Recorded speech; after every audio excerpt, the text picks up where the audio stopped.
Hello and welcome to Don't Evolve Me, the place like Ash Ketchum Pikachu. We don't evolve, we just level up. Here with Miym to talk Invincible. What have I done? I think it's pretty obvious what that title is. Yes. Oh yeah. It Definitely. is, yeah. I mean, I knew it after once I realized this episode was going to be the episode. I'm like, okay, that title makes perfect sense. What have I done? Meaning, what have my other 18 versions of me have done? And holy shit, Brandon, were you prepared? Uh, I kind of had like an epiphany earlier in the Yeah. day yesterday before I watched it. Just that Mm-hmm. that was kind of how it was going to go down. That they weren't just coming there to try to like kill him. That they were just going to go around killing as many possible and destroying stuff and just leave that with him.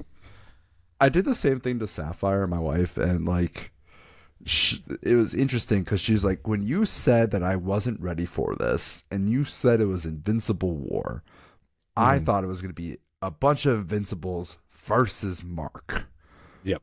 And I just looked at her and I smiled and like, no, it's global, baby. It's global. He can't be everywhere. Yeah. This is a global conflict because holy shit. All right, let's talk about what happened and we'll lay it out and then we'll get into the questions. Okay. Mark and Eve talk about meeting her parents. Mark kind of confronts her saying like, why don't you want me to meet your parents? Because Eve canceled. And obvious, her parents are kind of shit. Her mom tries, her dad is an ass to put it nicely. Yeah. Just like he's not a great dude, never been. It's not like he doesn't try. There's moments in the comics, but yeah, he's just not the greatest person. Angstrom Levy is back and he attacks with a bunch of Invincible. We see what happens to him. I think that's the first thing that was shown. We see what happens to Angstrom Levy. The flashback of what happens on that deserted planet that they fight He's on. somehow still alive, even though his brain is smashed to bits, was able to talk with his open mouth and tongue. Yeah. Still Uh, hanging on somehow. he's back. Mm. Um, the attacks start out. Oliver runs out. Debbie tries to stop him. Oliver's like, no, I have to go. I have to help. Rex and Ray, who are basically official at this point, Rex is helping her move. It's very cute, very sweet. Rex goes saves the day, and yeah, it doesn't end very sweet because the Invincibles attack everywhere. The prison is fucking destroyed. Ironically speaking, who Yeah. destroyed it? Invincible destroyed it. Right. Paid to protect it. It gets destroyed several times. Mark gets mistaken twice in this fight. First by the Invincible that caused the fight, which had two different costumes. And I Mm. like when I watch this fight, and I'm like, ooh, one's the comic book version of this costume, and one is the show version. Because the They're comic like, book version is a lot more like diluted, like it has like mm. that more diluted colors, and I'm like, this show is a lot more crisp, a lot more bold in with the color. And I'm like, I recognize that. I'm like, okay, I see what they did here. Eve and Mark move on. They take team two Invincibles. Mark tries to tell her to get away. Eve gets her ankle essentially snapped and is taken out. Just Uh, saves herself in the last second by putting down some sort of yeah. airbag. But the crater she leaves in the ground when she impacts is And she was pretty doing pretty big. good. Pretty good in the fight for fighting Invincible. But Right. and Mark did not follow Debbie's advice, like, get out of here. She, didn't have the trust, but at the same time, it's a pretty tough enemy. Mhm. Cecil recruits Mark. Mark takes Eve to Cecil. Mark bows out for the moment to stay with Eve. And then we kind of get a bunch of screenshot of things that happen. And I'm going through this what happened very quick, but that is very much the How episode. quick? Yeah. Very Yeah. quick. Guardians are taken out. Darkwing is presumed dead for taking Invincible into the Dark Realm. Shapesmith almost dies again. Teen Team is taken out. Rex sacrifices himself to take one out. Rest in peace, Rex Blode. I've been It's coming. Yeah, I feel Yeah. like I laid it. I was pretty heavy on the. Yeah, I mean, We I weren't could ready. tell. We weren't ready Yeah, for it. yeah, I could tell. Pretty I could tell it was baller way to coming. go Yeah. out, though. Oh yeah. Then that's Yeah. exactly how he died in the comic. Was the Invincible? This alternate version is talking shit, and he's just like, "Fuck you, dickhead," and blows up his skeleton. Like, very much to the point. He goes out like a hero. He Mm. saves three of his fellow heroes Yeah. in the Get some Timo process. there. Yep. Yeah, he is a hero, and he died exactly how Rexplode should die, out with a bang and an insult. The Invincibles, after several, like thousands upon millions dead, many, like, just cities are just devastated. They're Yeah. leveled. I think L.A., New York, Chicago again. Chicago. Yep. Like, Jesus fucking Christ, Chicago just Yeah. had immense, like, just the Damn. entire world just essentially leveled to the fucking ground. Mm. The Invincibles, they eventually turned on Angstrom Levy.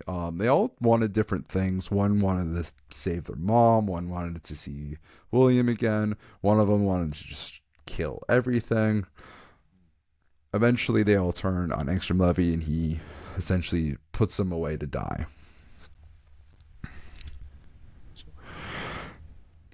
Mark has a chance, or Mark gets aware of the location of Angstrom Levy. He goes to face him. They fight in a really cool showdown above Mark's house.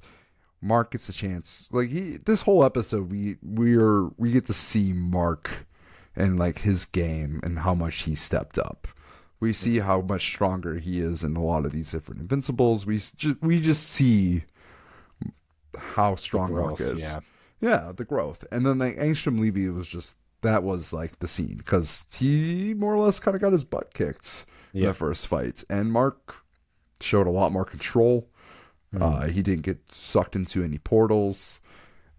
He handled that fight very fucking well, and Angstrom Levy was impressed for the most part. Like, ooh, you learned some tricks. You're not the idiot that, like, when we first fought.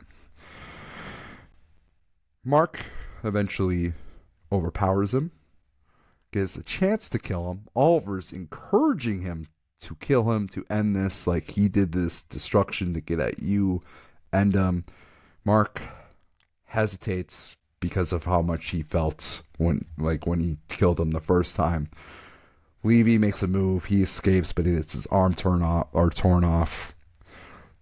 He then gets to the surgeons. He demands them to save him, but they more or less are like, nah, you made some promises. You're going to fulfill those promises before we help you. Turn him into a servant.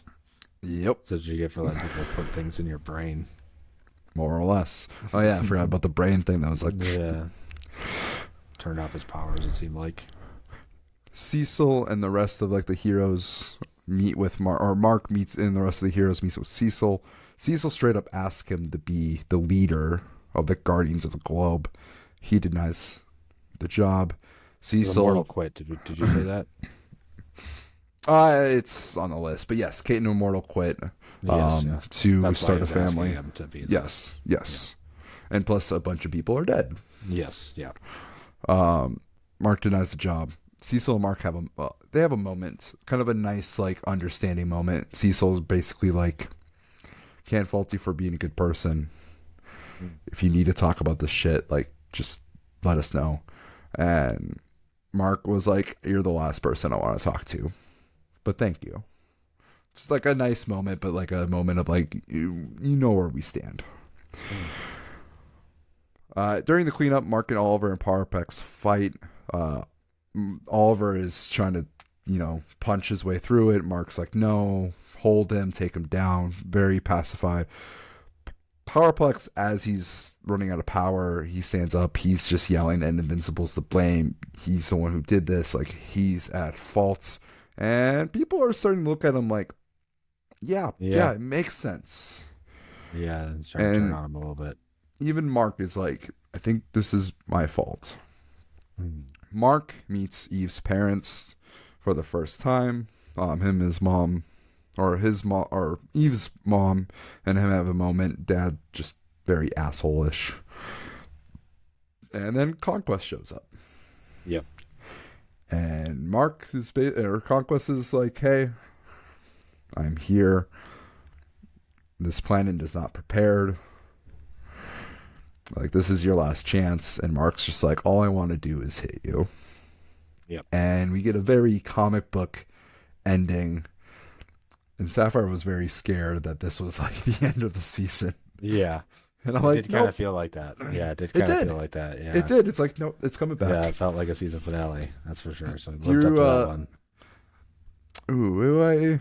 Okay, it's part of my 20 questions. All right. 20 questions. This is going to be a new, instead of I got some questions, it's 20 questions. All right, hit me. So we're starting the segment. I got some questions. Question 1. How are we feeling in general about this whole episode? Crazy, right? Yeah. It was very fast. Like, it probably definitely could have been like a couple of episodes long. I mean, if this was anime, it would be a whole fucking season. Yeah. Yeah, oh yeah. For better or worse, I think it definitely could have been brought out I get where they're coming from. I did also hear or see that it's pretty much this fast in the comics too. It is one issue. Yeah. It's arguably like an issue. I feel like it's like a 30-minute episode. Yeah. Technically, it doubled its time if you think about it in that respect. That would be my only complaint, really. I'm going to skip one question and go to this one. Is the pacing of this episode to the benefit or the detriment to this episode? I mean, it does add to like the chaos, I guess, because it's hard to like everything is happening so fast. People are dying, craziness, and I mean that's kind of how fast it's really going down. Just a couple of days, So it does kind of add to that like feeling of how fast all of this just comes out of nowhere and happens. So it does aid to that effect. I will say this because this isn't my favorite. I know I've been talking about this arc for a while. This is one of those arcs that I always wanted to see this. Powerplex 2. I wanted to see this arc on the big screen and how they would handle it. I think they definitely could have handled it in like multiple episodes. I kind of thought maybe they would not do what they did in the comic. There was a reason why they did it so quickly, and you alluded to that already. Like, it's supposed to be quick, it's supposed to be chaotic, it's supposed to be just really a lot, really, really fast. And I will say this, when I first read this issue in the comic, it's so whiplashy, because so much shit fucking happens in one issue in a comic. This show, it happens in one episode. So much happens, so much changes. The whole world is shooken up. And it feels like there should have been so much more. But the thing I want to stress here, knowing how the story goes, this isn't the issue. This isn't the episode or the issue or the arc to focus on. This is more or less a story in the many of stories. This is one fight in many of fights. And I kind of want to bring this up later, but I'll bring it up now and reiterate it. Invincible almost has like 3 phases. Or 3 shifts. I'll call it this. 3 shifts that make you go, oh fuck, this show is awesome. 2 specifically, the third one's debatable of where it's at. The first shift, I think, is obvious. Omni-man's turn. In the comic, it happened in issue 7. I have a 8 graded of that same issue. They weren't going to do it that early, but it had to more or less keep the comic going. Yeah. And like they did it in episode 1 for that same reason. The second shift, the second time you're like, oh fuck, we are ready. Like this, like after this moment, everything gets fucking intense. And it's on Invincible War. It is Conquest.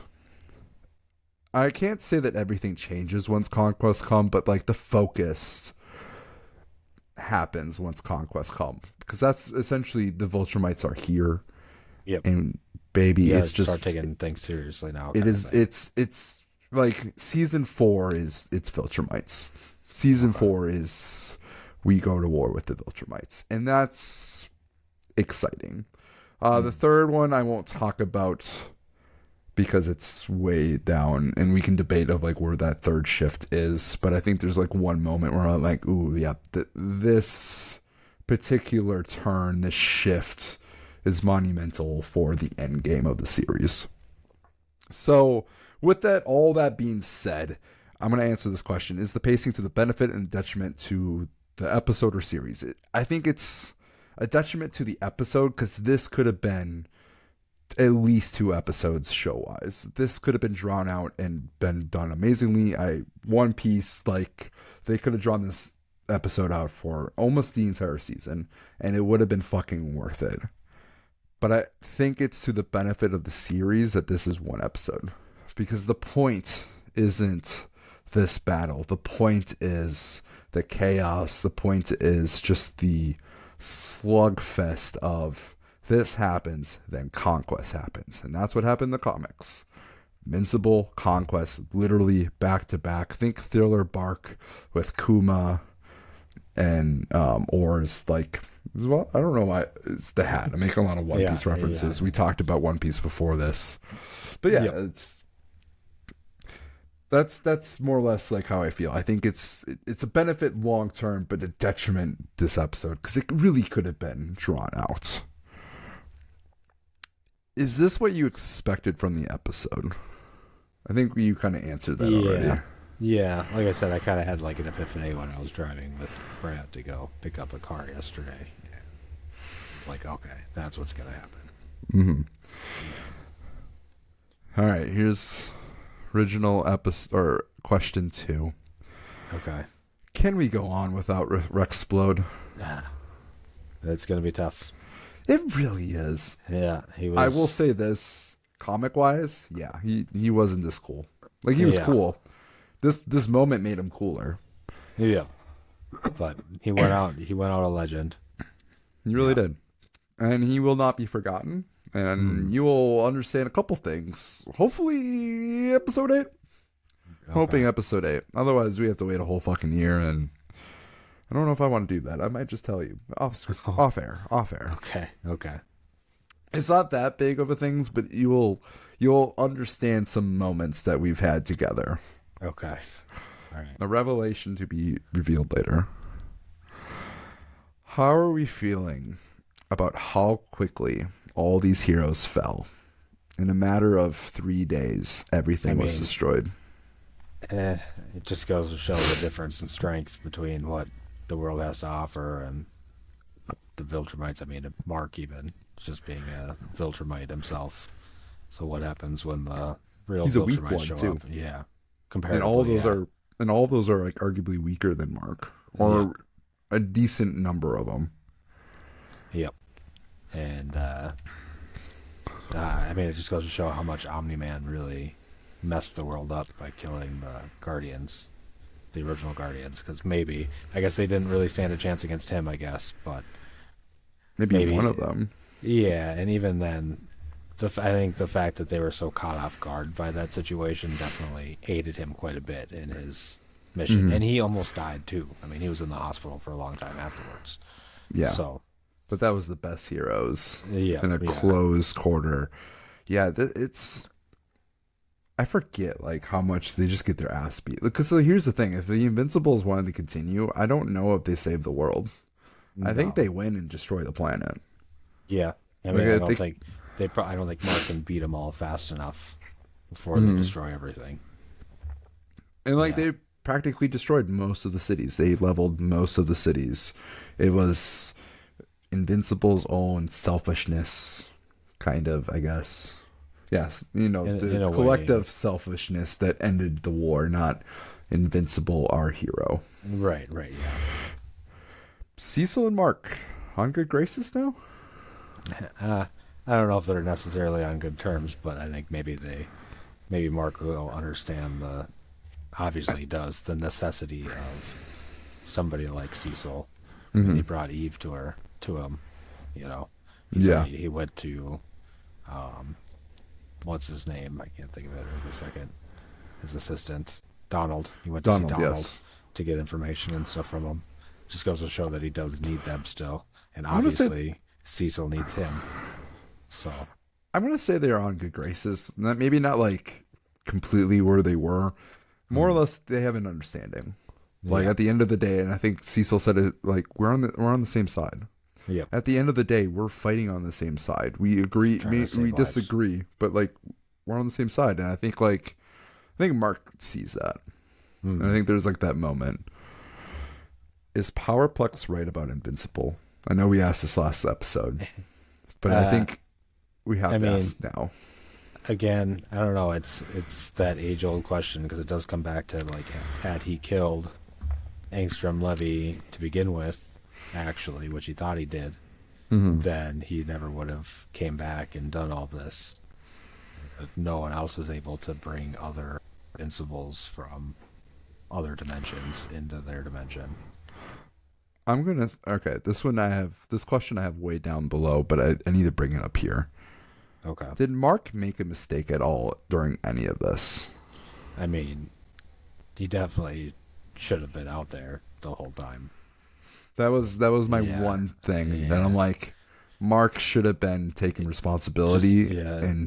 Even if he's not like responsible for what they're doing, he's still like as a hero. He's responsible. With great power. Yep. And I mean, just thinking about the amount of lives that he could have probably saved in the time that he spent. And heroes too. Yeah, and heroes, yeah. He took the choice to selfishly protect Eve and be by Eve, and he was like, "There's other heroes that can do this." It's like, dude, no, this is all you. Like, it's not your fault, but it is your responsibility. Yep. And like, even if it wasn't your villain, let's say this is like an immortal villain who's doing all this damage, it's still your responsibility. Yep.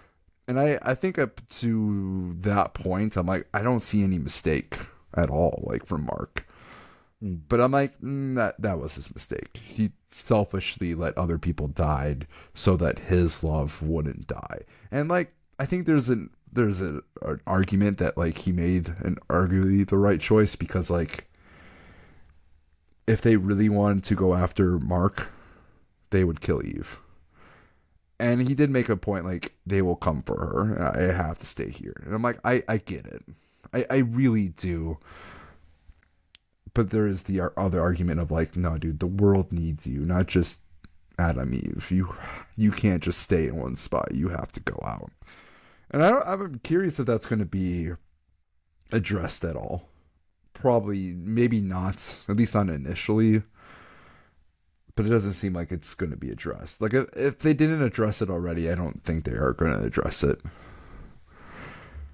Okay. What does Ray do now? I mean... And I ask this question because I generally don't know. I mean, probably the smart choice is just to continue to retire and try to make a life for herself, right? Or does she come back? Yeah. But, I mean, she already said exactly what was going to happen, and that's exactly what happened. I mean, like, we're talking about... I feel like there's definitely a difference between, like, somebody like Ray and somebody like Invincible. It's true. As responsibility. There's a much greater power there than there. It's true. That's true.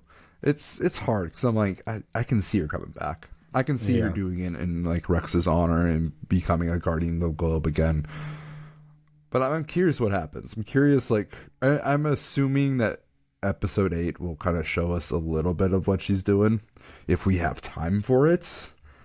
I don't know if we will. Maybe like a snapshot of like them going to a funeral.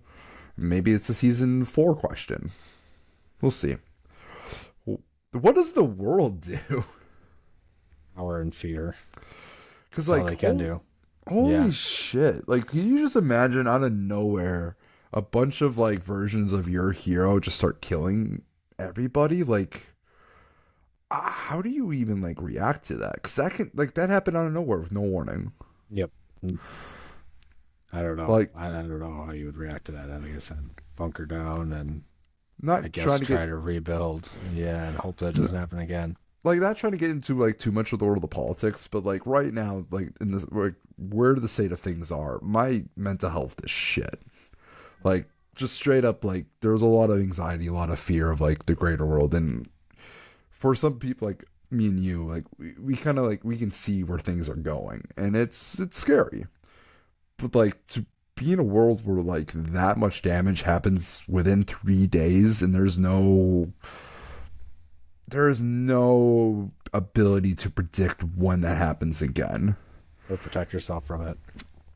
It's like, holy, like that would suck. That would suck a lot. Yep. Like, how do you deal with that? I could barely deal with our current circumstance. Yeah. I don't know if I could deal with that. Yeah. And chaos. What does Teen Team do? Well, probably rejoin the Guardians of the Globe because now they they have to. I think it's, yeah. I think that's more or less the only thing you can do at this point. Like, okay, we are woefully unprepared for like 18 marks who aren't that strong. How are we going to deal with an empire who has their eyes on this planet? Right. And we'll see. Because They need all hands on deck. Like you said, like Cecil said, it's a all hands on deck situation. Mm-hmm. All right, this one's for you because I know you're a fan of this character. How much more would you have enjoyed this episode if Spawn was a part of it? If Spawn, like, and Savage Todd, Dragon, like Spawn from Todd McFarlane's comics. I mean, I would have been a little confused why he was there. I guess this is Image, isn't it? Invincible, yeah. Are you telling me that this was a crossover episode or crossover issue with Spawn? Yeah. Spawn was in this episode, or Spawn was in this issue. Spawn, they jammed Spawn into this and Savage issue. Dragon and Savage Dragon. And I think there was like one other that like I wasn't aware of, but no Savage Dragon, no Spawn. There was not Tech Knight. Was it Metal Jacket? There was another like Image hero from way back in the day that made an appearance. Brit. He was in it. Wow, that's but wild. Yeah, Spawn was in it, and I was like, "Ooh, you know, how cool would it be just if Spawn was just randomly fighting Invincible?"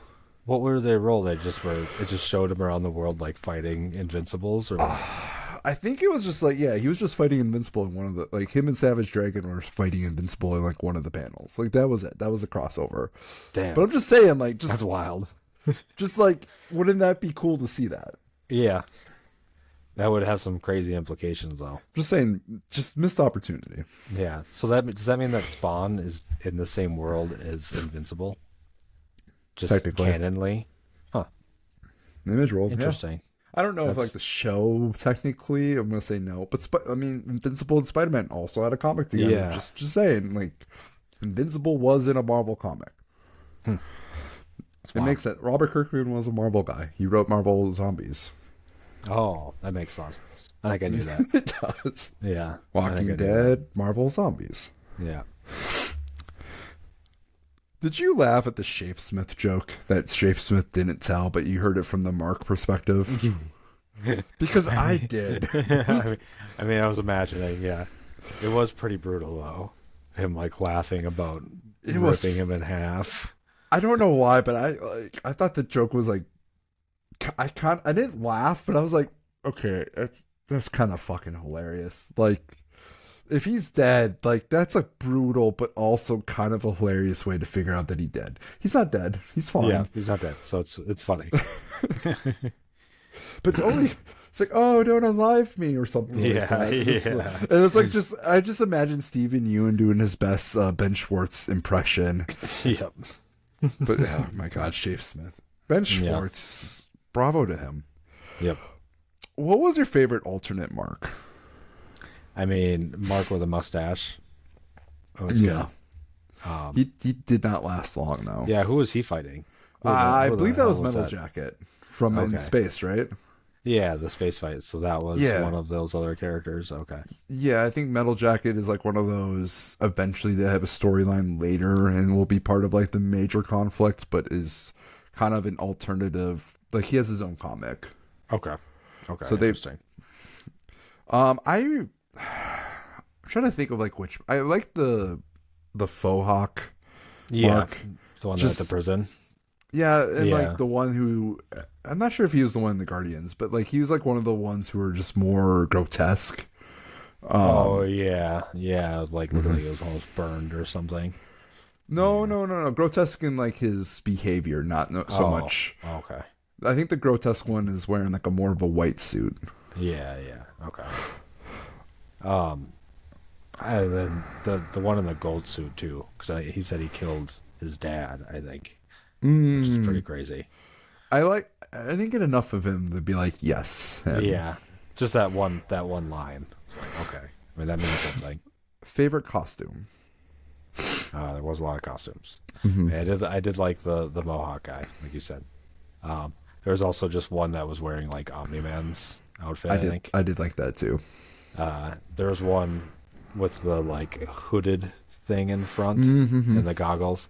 I feel like that looked a lot like another character that I feel like it might be an image character, but I Ooh. can't remember who it is. I don't But he's either. that kind of hood thing. Yeah. That's what it reminded me of. I don't know. They were all kind of cool. I mean, they had like some that were more reminiscent of his original costume. Hmm. I like the Viltrumite like logo on the side of his one of his costumes. I thought that was like a cool like crossover. I really like the gold and black Yeah, with the cape. That was my favorite. I'm like, yeah. that's a sick costume. I did like the cape. Yeah, Like my favorite costume will always be the original. Like I think that's peak Invincible. Like you can't beat that. But man, if they went like gold and black, kind of like Black Adam, like it's a solid look. yeah, yeah. It's classy. I will say blue, the black and blue costume is growing on me. Yeah, Like yeah. I am enjoying seeing it live I'm action. getting more used to it now. It's not. Yeah. Hmm. Are we impressed with Mark? I mean, in some ways, I mean, he didn't die. So I mean, that's impressive. I just I was just very impressed with him this episode. I think like he very much this episode as we talked about it just shows him stepping up, just shows how much better he's gotten. And this was like the episode to prove that. This is again like One Piece during like Fishman Island where like there was one little section of when they were on that island that they all got to show off their new skills. Like I feel like Yep. this was kind of like that episode. Oh yeah. All right. We were wrong. I have three questions left. We were wrong. Jonathan Banks is not Conquest like I thought. Yeah, I was really once I heard his voice, I was like, "That he's not Conquest. He's He just is some." Brit. Yeah. Okay. So that's who that guy was. He's Brit. Yeah, not a huge player. Not a lot of scenes. I think it's yeah. I'm like okay. Yeah. As soon as I heard his voice, I Brits- was like, "That's him," and I was like, "He's Brit- not Conquest." Brit might have more to do later. I believe he's not like a huge comic book character. Forgive me if I'm wrong later on. But yeah, I enjoyed Jonathan Banks. I enjoyed hearing him. I think he had like Yeah. a really good. I think he had like one moment where he was kind of like monologuing what happened, and I was like, "This is cool to hear just Jonathan Banks." He's got a good unique voice. He does. Drawl. Did you recognize who Conquest was voiced by? I feel like You should when I was know. listening to it, it like triggered me, but I can't right now. You I don't can't think of know? it. Yeah, who was it? You're gonna gonna be say upset. You're gonna be Well, I upset know, with but- yourself. Well, yeah, I'm pretty sure I could tell last night, but I can't remember who it was. I'm just gonna give you 3 shows: Okay. Perfect. Supernatural, Walking Dead, The Boys. Oh, Jeffrey D. Morgan. It's Jeffrey Yeah. Dean Morgan. Yeah. I thought he was playing Throg, which I thought was interesting because I'm like, I think he's great enough to be Throg, but I'm like, Conquest made more sense. And look, he's playing Conquest, which I think is dope for one reason. Steven Yeun. I see where you're going with this. Yep. Steven Yeun plays Invincible, played Glenn in The Walking Dead, which is a Robert Kirkman show. And Glenn died via, I guess, Walking Dead spoilers. Like 10 years ago. Yeah. Negan kills Glenn. Negan played by Jeffrey Dean Morgan. They're back on screen, baby. They were Conquest and Invincible fighting together, or fighting against each other. How are we feeling about Conquest and his arrival in the worst time fucking ever? Yeah. Excuse my French. Perfect. Yeah, I think it's kind of perfect. You know, because it's like, why? It's not like he cares. They're going to show up when they show up. Yeah. I'm surprised he didn't show up in the middle of all of it. Yeah. He should be considered very lucky he didn't show up in the middle of it. Because he probably just would have, like, put all the other Invincibles under him. And then just under him or just kill him. Yeah, well, I don't know. I mean, that could bolster your. That's like 18 more Viltrumites to add to your ranks. Yeah, that's true. That's true. Yeah. As long as they're strong enough, that's like. I don't think they your would numbers follow by him, like though. 50%. They might. Yeah, I guess. And up some until, of them would probably know who Conquest is. Yeah. So I don't know. I'm excited for it. Like I said before in this podcast, Conquest, when we meet him, starts a whole new shift in at least the comic book, and everything after that is just it's intense. We're in for a treat. We have one episode left of season 3. Yep. I guess I'm gonna add another question. How are we feeling about episode 8? I mean, I'm hyped now. If they got to follow that up, it's got to be good, right? Mm-hmm. I mean, they fighting. So, yeah. They fighting. Ratings. A whole episode time. worth of fighting. That's what I want. Let's do episode titles. We have one left. Yep. I thought you would never shut up. I fucking love it because it's Jeffrey Dean Morgan playing Conquest. And I'll tell you this. Conquest talks some shit. Okay. Like that's where when I heard the Jonathan Banks rumors, I was just like, I can't see him talking shit. Okay. And Conquest talks a lot of mad fucking shit. Like, and it's Jeffrey Dean Morgan, perfect. I am excited for it. Ratings. We already talked about how the pacing may be a detriment. What is your rating for this episode? I mean, I still got to give it a 4+. It was good. 4+. I gave it a 4. Yeah. Because I'm like, it's great. I'm not going to argue that it's not great, but I don't think I can say it's elite because I do question if this was the best decision for this story. I understand why they do it. I understand like why Kirkman wrote it this way, and I understand that it's for the series itself. Makes sense, but man, this is one of those conflicts that I'm like, I really just want to see more. There was a lot of moments that I'm like, this would just be elite if you draw it out. Yeah. And I think that's where we're at. I'm like, this is just, I don't think we should have done it. This should have been a longer episode. This should have been a longer comic book issue. And like, I think the point was never for this to be the focus. The Conquest is the focus. So I'm going to say 4. It could have been a lot better. But this is about the season as a whole, the show as a whole, not just this particular issue. That's what I'm thinking. But yeah, Angstrom Levy, man. Yep. This is why season 2 I was excited about him. Because this is like he just comes back and wrecks it like shit for Mark, and it's just a really unique villain. Yep. Like can't get to him like when he's gone. He's just completely gone. There's nothing you can do about it. You know who his comparison is like to any other like villain or character? Like there's Mr. Mixoplex. Yep. Fiddlick. Or Kind of. Say his name. Less revengeful. Yeah. Mr. Mixoplex. Yeah. The tables have turned. Yeah. I can say it. You cannot. Yeah. You used to Depending on correct who's saying me. it. Yeah.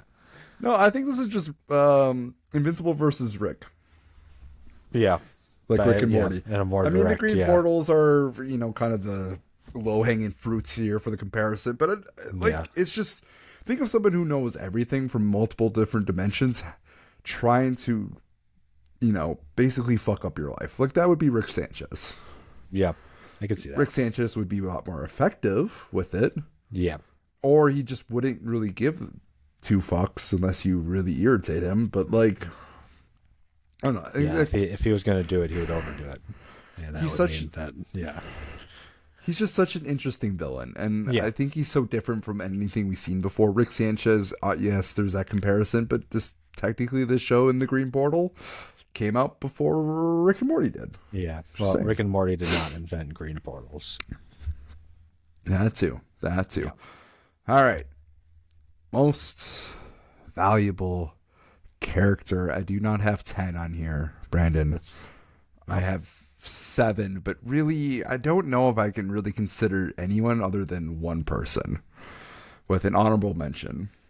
But I want to go through our list so far. Episode 1 through 3, we decided on Mark. Episode 4, Alan the Alien. Episode 5 and 6, we both name Adam Eve. Episode 7, I'll just give you my list, and we'll work our way up. 7, I have Adam Eve. 6, I have Bulletproof for a moment.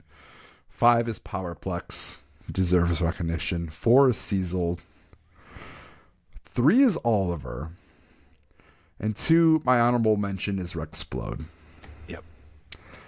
I think Mark is the only one here. He's literally the only reason why... he's the reason why it happened, technically, but he had some fucking NPC moments. Yep.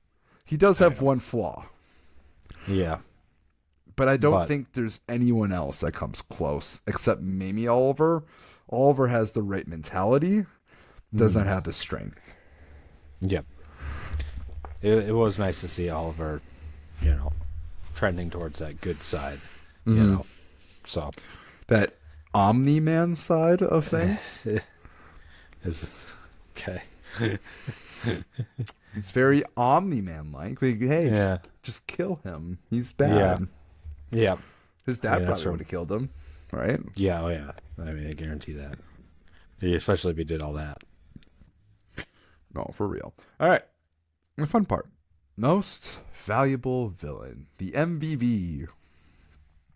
I don't think I ever said it out loud. We have different names for the different Invincibles. I just have Invincibles. Okay. All right, going through the list 1 through 3. Cecil was the first one.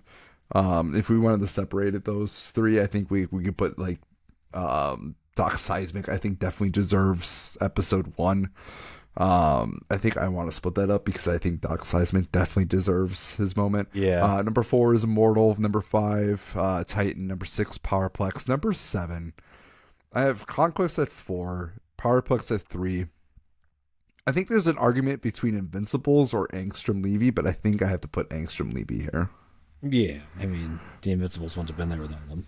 I don't know if you could really consider Conquest on this episode, but I'll let you have it. He's number 4. He had a cool moment. Yeah. He's the most dangerous person on this list. Yeah, but it wasn't his episode by any means. No, we'll wait. I was going to say tomorrow. Yeah. We'll wait. I really wish it was tomorrow. Yeah. I don't want to wait a whole week. We'll wait next week. We already know who's winning it next week. Yep. I hope so. I'd be very disappointed if somebody ends up outdoing him somehow. We're supposed to get Throg. Yeah. All right. I don't know if we will get Throg. I just heard rumors that we're getting Throg. I don't know who would voice him. I'm curious to know who would be. I think if he had a cameo appearance, which is all I would be expecting. I don't know. We'll see. I already have an idea who's going to be MVC. Okay. We'll see. We'll see. I mean, it seems like it's going to go very close to the comics, and all I'm going to say is you're not ready for it. You've been saying that this whole season. I know, and we're not ready for it. Like, I'm just saying, like, that last episode, we weren't ready for it. I mean, I'm mentally preparing you, but this is Conquest is Conquest. He is the beginning. Maybe he's the end. But I will tell you this. Conquest is the end of this episode. Goodbye. Bye, Brandon. Thank you. Thank you. All right. Thanks, everyone, for listening. This is your host, Jake, signing off.